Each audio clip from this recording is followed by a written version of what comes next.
Do you ever wonder why you seem to gain fat in all the wrong places?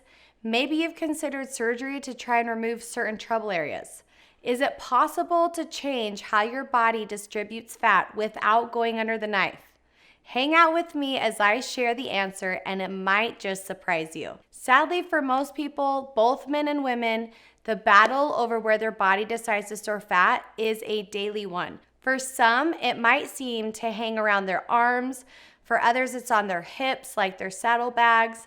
And for most, it's directly around the middle of their waist and called their spare tire. So why is it that some people have these celebrity-worthy body fat distribution where everything falls so nicely and perfectly into their aligned curves, but others suffer from these like weird bulges and bumps?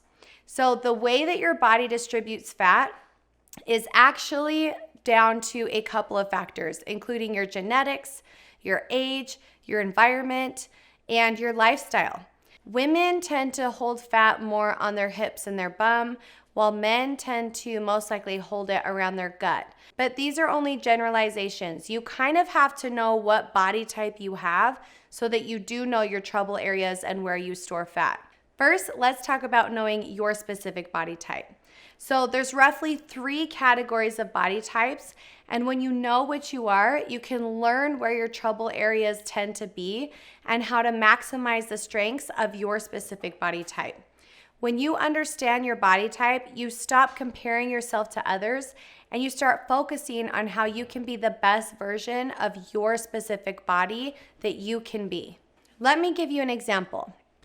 I used to compare myself to my best friend who had more of an athletic body type, had these lean legs, and she distributed her fat evenly, and I always wanted legs like hers. But I stored fat in my legs and my booty and hardly any in my stomach. We had totally different body types. So she was always wanting my abs while I was always wanting her legs. But since we had different trouble areas where our body stored fat, it's just silly to compare your worst to someone else's best. So knowing your body type can actually help you have a way better outlook on your body. So you have 3 different types of bodies. You usually have an ectomorph, a mesomorph, and an endomorph. And an example of an ectomorph would be more like your Kate Moss, your Kendall Jenner. They have very fast metabolisms. They have a hard time gaining weight, but they also have a hard time building muscle because their metabolism is so fast. They have very small bone frames and bone structure. So if you put your middle finger and your thumb together around their wrist, you'll most likely overlap because their wrists are so small. They tend to distribute their weight evenly, or if they do gain weight, it's in their stomach, and they usually keep a smaller lower body. With mesomorphs, they are your athletic build. So examples would be like Jessica Biel or Halle Berry. They usually have a pretty decent amount of muscle and they're proportionate throughout their whole body. Their shoulders are usually the same width as their hips and they can gain muscle easily, but they can also gain fat if they're not careful. Mesomorphs tend to be athletes and they're really good at short bursts of energy. Their bone structure is in the middle, so if you try to put your middle finger and your thumb together, it usually will just barely touch together. They don't really have a trouble area because their fat is usually distributed pretty evenly throughout their body. Then you have your endomorphs. Endomorphs are more curvy by nature. They look more like Kim Kardashian or Jennifer Hudson. They have hips and they carry more of their weight in their lower half of their body. Their bone structure is a little bigger, so if you put your middle finger and your thumb around their wrist, usually they won't touch. Endomorphs have a hard time losing weight.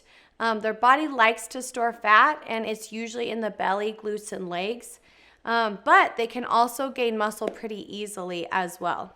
A side note that's really interesting is depending on your genetics and your hormonal profile, like how much testosterone or progesterone you have in your body, that can also affect how you store fat. So I do want to put that in there as well. It's not always just genetic makeup. Unfortunately, you cannot change your base genetic makeup and where you store fat, But with a specific training type and diet, you can sculpt the best version of your body and work with your strengths. For example, just because you're an ectomorph doesn't mean that you cannot build a booty. You just have to work a little harder to build your muscle than a mesomorph would. If you need help, I love training women to feel their best with my 8-week programs, and I promise I can get you that booty. Even though you cannot change your genetic makeup, can you actually change where you store fat on your body? Yes and no. You can change the overall amount of fat that you have on your body to a level that is optimal for you, but you can't actually change where your body stores fat that's genetically determined.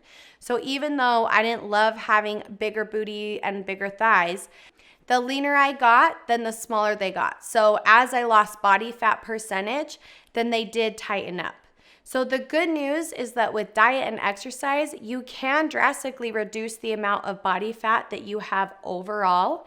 And with targeted weight training, you can increase the size of your muscles so that you're changing your overall shape of your body. So in short, no, you cannot spot reduce or change where your body loses fat, but you can change your body shape through diet and exercise. So you do have more power than you think.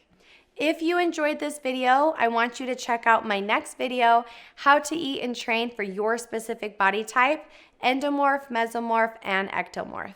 I'm BodyByBree. Thank you for joining me to create the healthiest, happiest version of yourself. I'll see you back here next time.